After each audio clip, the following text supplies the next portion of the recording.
Hi there guys, hopefully you're all doing well. This week we have a how's it holding up. It's been a few weeks since I've managed to film one of these, but we have a Phase 1 GTV V6 behind me, so let's have a look over it and see how it's doing.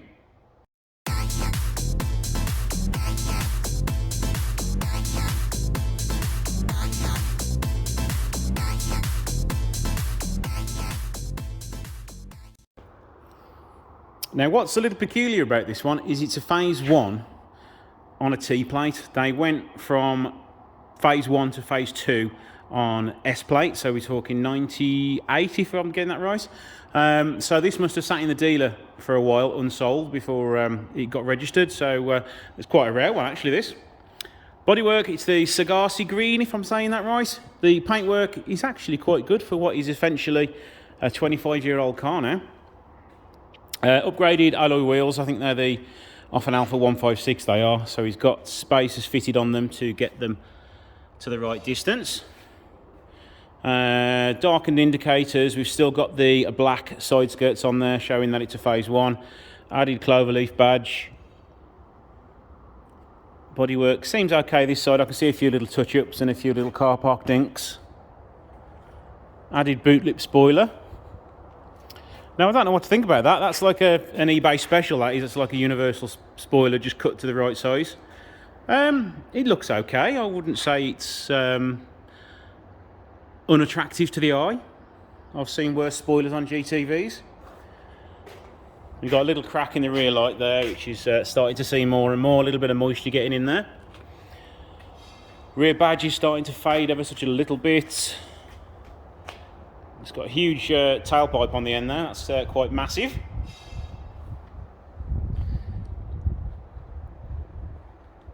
Again, this side seems okay, a little bit of wear here to the door trims, which you're seeing more and more there. A little bit of corrosion on the wing mirror. I can see quite a few car park dinks and dents on that side. I don't know whether the camera's picking that up, but yeah, there's quite a few on that. Again, the wheels look okay, front bumper seems okay, a few touch-ups on the bonnet. The grille is in reasonable condition, badge is a little bit faded. So let's get it on the ramp. We'll pop the hood and see what it's like under the bonnet. But before we do that, we'll have a look over the interior. Almost forgot. Nice door card, no damage, which is a rare sight nowadays. Tweeter covers are still there on both doors. Seat bolster unfortunately has had a bodge done to it, so personally I'd take that off and get it to a proper seat upholsterer and get that repaired because it's worth it on this early Phase 1 V6. On the inside we've got what appears to be a period stereo, or maybe a little bit newer than that. It looks like it's got a handle on and you can pull it out like those old-fashioned ones I used to have in the late 80s, early 90s. Upgraded gear surround and handbrake surround. They're okay. Got a little green tint in them on the stitching to make it look okay. We have done 136,000 miles, so it's not too bad. We've got no warning lights or anything like that. A little bit slow at starting, but it's okay. But it is actually in for a cam belt today, so we'll make sure the timing's okay on that. But it actually sounds okay. No other modifications that I can tell. So now we've had a look on the inside, we'll get it on the ramp and see what it's like underneath and under the bonnet.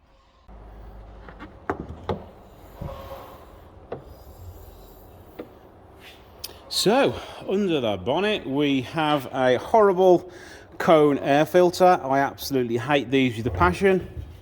Reason I hate it is because it's pointing right in front of the radiator, and what's in front of the radiator? There's a big massive exhaust manifold, so all that's going into this engine is hot air. So mods like this are an absolute waste of money. If you're going to do it, you need to take out the airbox, put all wiring and get it underneath the wing here, so you can then have cold air going into the engine. So that mod there is actually costing horsepower, and it will also more than likely start to wreck the airflow meter. So as you can probably guess, I hate cone air filters. They are pointless. Right, yeah, it's a Phase 1 GTV V6, so we've got the earlier V6 engine. with the EGR valve on the back. So it's a little bit more of a pain in the backside when you've got to do cam belts on these, because you've got a few more bolts to undo. It's nothing too stressful, it's just an extra few bolts. Everything appears to be there and okay. A little bit of rust coming through on these engine covers. It's still got the cover here. Top engine mount appears to be okay. A little bit of weeping oil leak from that there. So what I might do when I put it back together is I'll put a Jubilee clip back on there and to stop the oil leak weeping out of there. Little crack on the front engine cover, but that is, oh no, it's no cobweb. There we go. So that one's in good condition, and this one is in good condition. Normally they break down here, or you get a crack along here where people lean on them. Whenever I do any cam belt work or any labour intensive work, I do take them off because they're that easy to break, and they're getting harder and harder to get hold of nowadays. So yeah, everything seems okay here. It's, for a 25-year-old engine, it looks pretty tidy. Chrome pipes have been well looked after because they're still shiny. A little bit of pitting and corrosion there.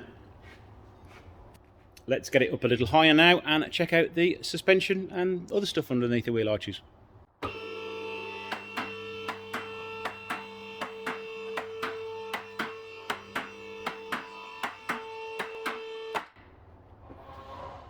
Right, starters, the dust cover is starting to disintegrate seriously, so there's not much left there at all. So rust wise, it's actually looking pretty good. There's just a little bit of rust starting there, some underneath here. So I would recommend a little bit of TLC before the winter just to keep it in tip-top condition, because the common areas from the rust are behind here and behind here as well as all the way along there. But this one is actually really good. Brakes look okay. I can't get my finger behind that. We'll have a look when it's in the air a little bit more. Looks as though there's more than half left on the pads as well. Now checking for rust behind here, we do have some here. A little bit of damage there, but generally it is pretty good. No rust underneath here. You normally start to get bubbling along here and behind here around the corner, so you do need to be careful there. Nothing else to really check here other than the tyre and the brakes. Oh dear, we do need some rear brakes on that. Can you see the state of those? Try and get it to focus. There we go. That is absolutely terrible. I dread to see what the other side looks like. And that's the really obnoxious looking, yeah, I'm not going to call that an exhaust back box because it looks like it's been added on. Yeah, because it's like a standard back box, but a huge thing at the back of it. Don't like that. Really don't like that. Again, this brake isn't too bad. Tyre looks okay. Rust is a little bit worse on this side. We're starting to get a little bit of bubbling out here and underneath here along there. Yeah, it's starting to go all the way along here. So underneath here, there's probably going to be a bit more rust. It's probably not going to be to the point where it needs welding, but it's going to want looking at. And the same goes all the way around here. So be careful behind there because it also rusts behind there as well. Onto the final corner. Again, the dust cover is deteriorated. It looks like we've got a bit of an oil leak or something going on there, so we'll get that up and have a look and see what's going on behind there. Rust wise, it's a little bit worse again on this side, so more TLC needed. It looks as though this isn't fitting quite right as well. It's sticking out by about an inch, so that needs sorting out and finding out the reason that doesn't fit right. So far this isn't really that bad of a car for something which is 25 years old. I've seen them with it in a lot worse state, but we've got the final bit to check now of how rusty is it going to be.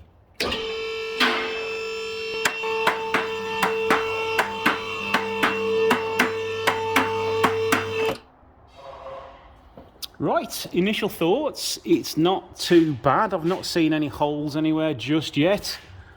Here is going to need some attention. That may want a little bit of welding there. You can see I'm just all flaking it off. Might want a little bit of welding there. It looks like it's going there as well, but that's really common and not that difficult to do. Hopefully that's just a little bit crusty there and doesn't need welding. Sill damage, as always on these. You get normal people jacking them with the small headed jacks, and all it does, it just bends the sills straight away. They are actually quite strong sills. It's just a weighty car. Where you should put it is up here, or even put it on the subframe out the way so you can access it a little bit better. Jacking here isn't very good for the car, but at the back you don't really have much choice but to jack it here. You can put them underneath here, but you find as the cars are getting older, they will collapse. That's why I don't tend to jack them here. I do actually jack them on the seal still. But as I've got a large-headed sort of rubber mount, it doesn't actually damage the seals. So that's why in most videos you see the rear of GTVs, I've jacked them up here rather than anywhere else. It has been power flexed at the back here. All the bushes have been done, so that's one problem that's not going to occur. Oh, it is a stainless steel exhaust, a power flow one, so it's just a cheap stainless steel exhaust on it. It does look as though that's been welded within an inch of its life quite recently. Spring pans have been refurbished, but they're starting to rust again, so you want a little bit of TLC on those. A little bit of jacking damage here. But yeah, it's just a little bit of TLC needed in a few areas. And get this repaired, because what's going to happen is as this has been crushed, it's going to start rotting on the other side of this bend. Where it bends that way, it's rotting inside there. So when you bend it straight, all the seals are crushed and there's loads of rust behind there, and you normally have to end up replacing the whole lot. We do have quite a bad oil leak. It's coming from the left-hand side, the right-hand side, well, it depends on which way you're looking at it. It's coming from the crank side of the engine by the look of it. Let me grab a torch.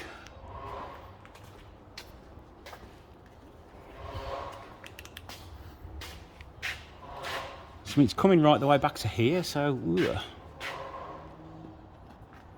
it's not coming from the oil filter. That looks clear around there. It might actually be coming from the sump, you know. Although no, it's a little bit higher up. It's like it might be coming from either the top of the engine, because there's nothing really on the back of there to cause this much oil to leak out of. Crank seal maybe on this side, and the sump really, that's the only other area. But the front of the engine is also a little bit wet around here. It looks like it's mainly come from the top over the years. I could be wrong, but yeah, that needs investigating further. It also looks as though the oil cooler pipes are starting to weep. As you can see, they look wet. There's no drips or anything, and the actual oil cooler itself is reasonably dry. You do have a little leak up there, but that looks more like it could be the cooler as well, but that's an aftermarket cooler. I can't tell. It's all a bit cramped there. Radiator support is rusty but still solid. We've still got the airbox housing, we're just missing the lid, so we need to get one of those and we can put this back to normal. A little bit pitted and corroded on the back, so we probably say we are going to want new discs on this sooner rather than later. And back to the back of the car, let's check the backs of those if we can see them. No, we can't. Yeah, you can just see a little bit up there, and they are corroding as well. You can just see a little bit at the back there where that's corroding as well. How bad is this side? Yeah, again, more there. So yeah, rear discs and pads are needed.